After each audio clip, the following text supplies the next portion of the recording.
Hello everyone, and welcome back to another S.H.Figuarts review. Today we're taking a look at Android 20, also known as Dr. Gero, or Dr. Gero depending on your preference. This figure was originally teased back in late 2021, and after 2 years and some odd months later, it's finally here. Taking a look at the packaging, we have a nice brown to complement the color scheme of the Doctor, with panels depicting the figure in various poses, the backside showing off the Doctor's accessories and also displaying him next to his other creation, Android 19. The left side of the box. Top.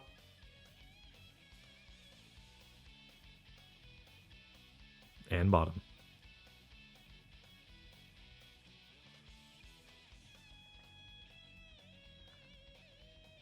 Taking a look at Dr. Gero's design, he looks like he was ripped right out of the source material, with nice sculpted detail in the hair, faces, and clothing. We have some light shading around the upper parts of his orange shirt, near the arms and the chest, and maybe just a smidge in the hair. Other than that, the colors feel a bit bland around the pants and the shoes especially. The faces, which have excellent print work for the eyes and mouths, could probably stand for a wash to add some more depth to the facial features and the mustache. We do get a slight gap around the face plates where they plug in. The earrings are painted a nice gold copper finish, and his accessories have some nice detail to them, but we'll touch on those in just a moment. First, let's do the articulation. Alright, getting the articulation here for Dr. Gero. We're going to be on a 2.0 system with some updated features to compensate for the design choices they went with. Starting from the head and working our way down, Dr. Gero is on a ball hinge, and with the assistance of this neck peg, can look down about this far. Any further, and you're going to start seeing some separation at the faceplate and the back of the head. And for looking back, you can look back about neutral. This piece here is going to be the biggest hindrance on Dr. Gero, so keep that in mind.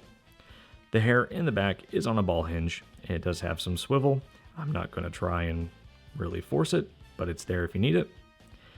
The hinge lets the hair articulate out about that far, so you can get Dr. Gero to look upright, about like so. Bring it down, and it'll help hold its pose. The neck is pegged in, and that's the side-to-side movement you get with the neck peg. Hold it, and it's not happening. The hinge is going to limit that, so you will need to first pop out the faceplate and rotate around that hinge to the position you want. Then you can start doing what you need to do. Moving down to the torso, Dr. Gero can crunch forward about that far. With the hair moved out of the way, he can crunch back about this far. He has some side-to-side movement, as you can see here. And there are some butterfly joints sculpted into the torso to allow him to bring his arms in fairly close.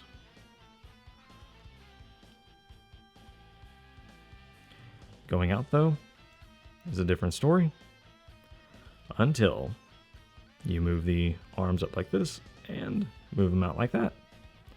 He can T-pose.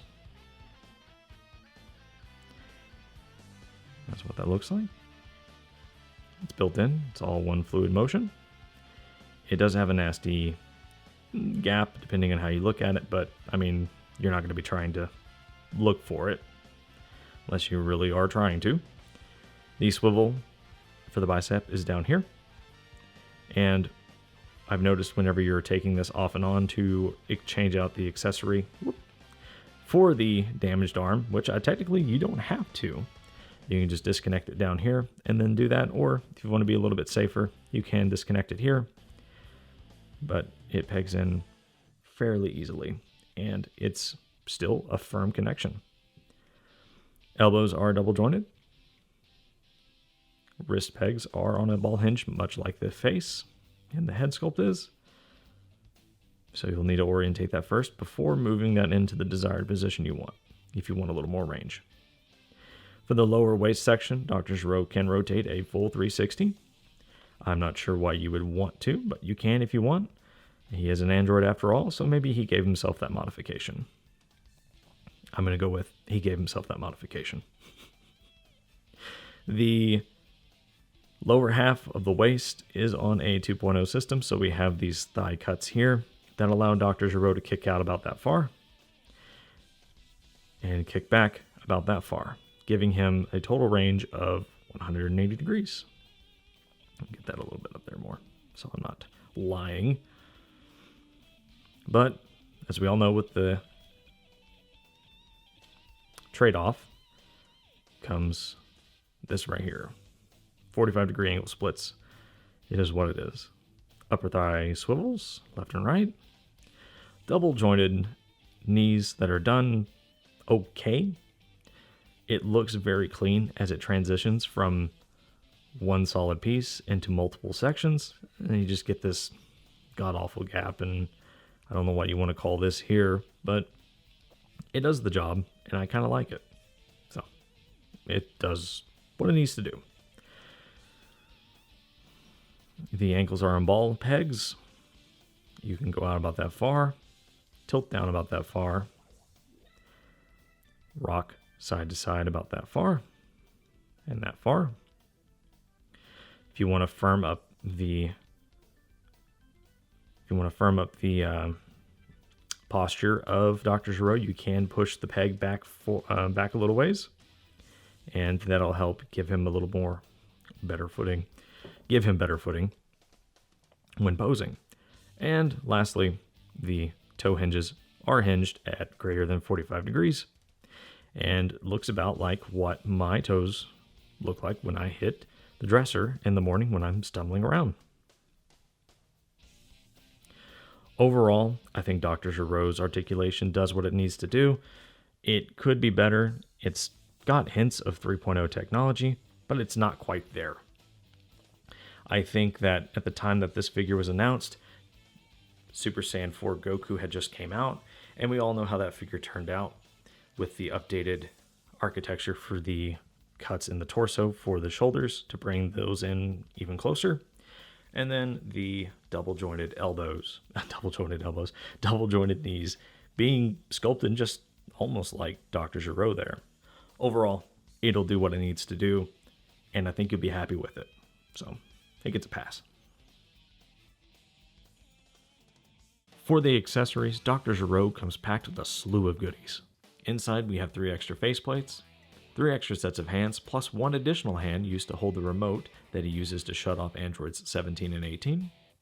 He also has a damaged arm piece that you can swap out with his right arm to show battle damage.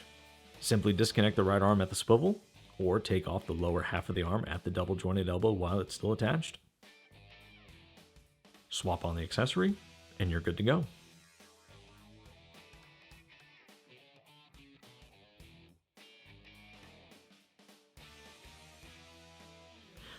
Dr. Gero also has another accessory to show off that big brain of his.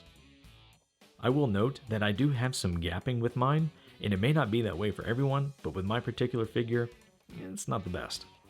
He also comes with an additional faceplate for the Super Saiyan Full Power Son Goku, which we can see here and is done nicely.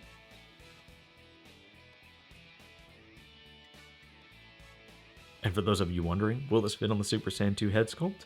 Well, yeah, it will. And also not. Most of the time, it will just pop right off whenever you put it on, and the bangs don't do a very good job of securing it after you put it on. But whenever the stars align, it magically holds itself for a little bit, even with some finagling that you can see here. So, as long as you're not very violent with it, it'll hold itself, and it doesn't look bad. Moving on to the hands, the detail in each of them is very impressive. Being able to see just about everything from the wrinkles down to the red gem-like energy siphons in his palms.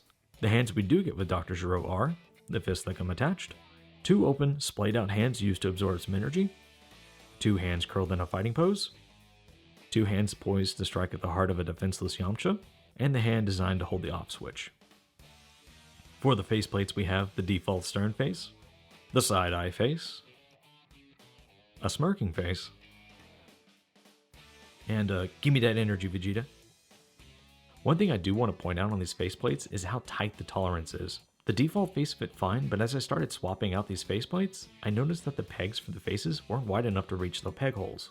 By forcing the faceplates in, I noticed that the plastic around the base of the pegs began to flake up. This may just be excess plastic, and it appears the integrity of the peg is fine, but I would recommend heating them up if you're having a hard time getting the faces to seat properly, without being too snug or forcing the pegs to enter at an angle. Keep in mind, we're also getting another accessory for Android 20 with the release of the new Yamcha this March that'll be able to recreate that gruesome scene of Yamcha almost getting written out of the show. And for the comparisons, here's the Super Saiyan Full Power Sun Goku head sculpt on the Super Saiyan Blue Goku from the Dragon Ball Super Broly movie. Here's Super Saiyan Trunks, Boy from the Future. And Super Saiyan Vegeta, Awakening Super Saiyan Blood.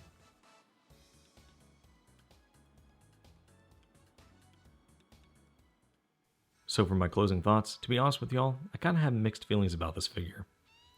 From the moment I got Gero, I felt like it wasn't exactly worth it to unbox it, especially after the unnecessary stress I went through with the faceplates. But the more I played around with the figure, the more I found myself digging the accessories and finding ways to pose the figure without his massive mullet causing him to topple over. That's still a challenge though. The hair could definitely be a lighter material to help with the weight distribution, and the joints could stand to be a bit firmer, but then we'd probably run into more quality control issues. The only thing I think Android 20 is missing is a faceplate with red eyes to mimic the scene in the anime where he starts destroying the city. That's probably asking too much given the overwhelming number of accessories we got, but it doesn't stop me from wishing. Once I get around to unboxing and reviewing Android 19, this figure and 19 will probably be in static poses in the display. I hope that's not the case, as I kinda like the figure due to the extra lengths Tamashii went to sculpt in all the details in the accessories and the figure itself. So if you're on the fence about buying this figure, I could definitely recommend it to you if you're wanting to complete that Android Saga display. But if you're a casual collector, I would say steer away. Especially with the secondary markup we're seeing on this figure, it's not worth it. But if you find it cheaper, I would grab it, because like with any other premium Bandai release, it's only going to go up from there. So let me know what you think of the figure. Do you love it? Do you hate it? I'd love to know your thoughts. This has been Talite Reviews, and I'll catch you in the next one. Peace.